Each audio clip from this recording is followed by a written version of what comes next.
Hey everyone, it's your name, and let's talk about Superfund sites. They're places across the country where some not-so-great things happened in the past. We're talking pollution, hazardous waste, stuff that can really mess up the environment and human health. Today we're diving into the top 5 things you absolutely need to know about Superfund sites. We'll uncover what they are, how they came to be, and why they matter. Okay, let's get to it. So, what exactly makes a place a Superfund site? It's a location in the United States contaminated with hazardous waste, posing a serious risk to human health and the environment. We're talking about abandoned factories, old mines, processing plants, places where harmful substances seeped into the soil, water, or even the air. These contaminants can be seriously nasty stuff.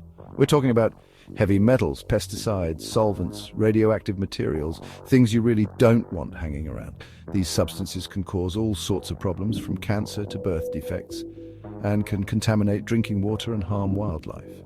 The EPA, the Environmental Protection Agency, has a program dedicated to dealing with these sites. It's called the Superfund program, established in 1980 to clean up these messes and hold polluters accountable. To understand why Superfund sites exist, we need to take a trip back in time. For a long time, industries weren't exactly careful about how they disposed of waste. Out of sight, out of mind, right? Well, not exactly. It wasn't until the 1970s that the true extent of the problem began to emerge. High-profile cases like Love Canal in New York, where toxic waste buried beneath a neighborhood caused serious health problems, sparked public outrage.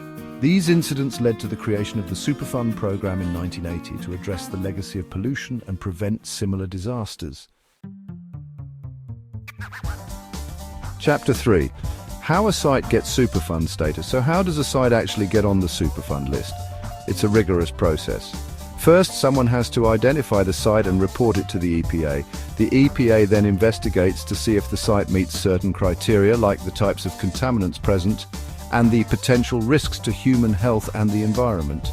If the risks are high enough, the site is added to the National Priorities List, or NPL. Being on the NPL means the site is eligible for federal funding for cleanup. It's a big deal because cleaning up these sites can be incredibly expensive. Chapter 4. Cleaning up the mess. The Superfund process. Cleaning up a Superfund site is no easy task. It's a complex, multi-step process that can take years, even decades, to complete.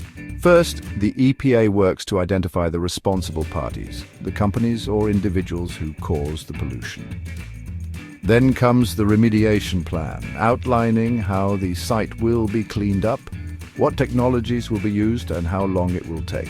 There are various methods for cleaning up hazardous waste, from removing contaminated soil to treating polluted groundwater. Throughout the process, the EPA keeps the public informed and involves them in decision-making. Chapter 5. The Ripple Effect Superfund Sites and Communities. Superfund sites don't exist in a vacuum. They have real impacts on the communities and environments around them. For people living near these sites, the health risks can be a constant source of worry. Property values can plummet, and the stigma of living near a toxic waste site can be hard to shake. But the Superfund program has had major successes, cleaning up thousands of sites and making them safe for people and wildlife. The process of cleaning up these sites can create jobs and revitalize communities. So there you have it, the top 5 things you need to know about Superfund sites. These places are a stark reminder of the importance of environmental responsibility and the power of collective action to address the challenges we face. What did you think? Were you surprised by anything you learned? Let me know in the comments below. And don't forget to give this video a thumbs up and subscribe to the channel for more explorations of the world around us. Until next time, stay curious.